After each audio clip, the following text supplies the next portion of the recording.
Un show exceptionnel en cet après-midi du 17 et 18 juillet. Les 29 diams à peine sortis du chenal s'aligneront sur la ligne de départ face au remblai des Sables d'Olonne. Une course époustouflante avec une quasi-domination dans le top 5. Engagée à la 20e position, la team Omkia, les Sables d'Olonne Agglomération, se positionnera très rapidement en 3e puis 5e place. Derrière SFS, Tahiti, Occitanie et Béjaflor, les enfants de la bête tendront à approfondir l'écart entre eux et le reste de la flotte qui ne cesse de s'étendre.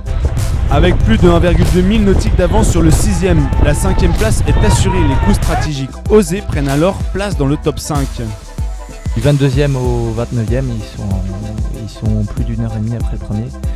Voilà, les écarts se sont beaucoup créés. En fait, il y avait des grosses zones d'accélération et de risée. Le vent était très instable, il y avait beaucoup de transitions et de travail à faire. Et Julien, en fait, il avait vraiment les yeux dans les risées devant, il observait l'eau, il voyait des rides et en fait ça nous indiquait les changements de vent. Il arrivait même à nous indiquer la direction du vent qu'il allait prendre, donc ça c'était vraiment une qualité d'observation qui est très précieuse.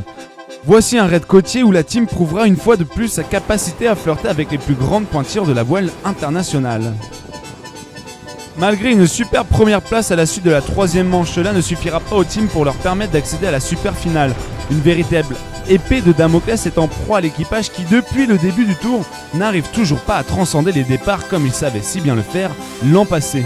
Que d'irrégularité pour ce stadium avec un début très timoré. 10e, 11e, 1re et 5e place dans la poule A, comprenant les teams de Lorina Limonade, Morito, SFS, Oman et Béjaflor.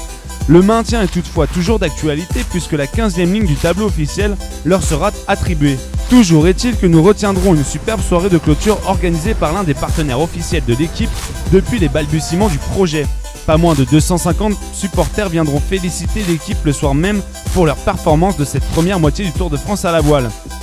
Omkia, les Sables d'Olonne Agglomération, présente parmi les meilleures équipes en lice du Tour de France à la voile. Pas de changement du côté classement général et amateur pour Émeric, Julien et Paul qui conservent leur 12e et première place depuis maintenant 3 actes consécutifs. Comptabilisant un total de 377 points, ils conservent leur avance sur Instalux et leurs 365 points. Une avance confortable de 12 points certes, pouvant évoluer d'ici à Rosès en Espagne où la caravane du Tour de France à la voile siégera pour le prochain acte.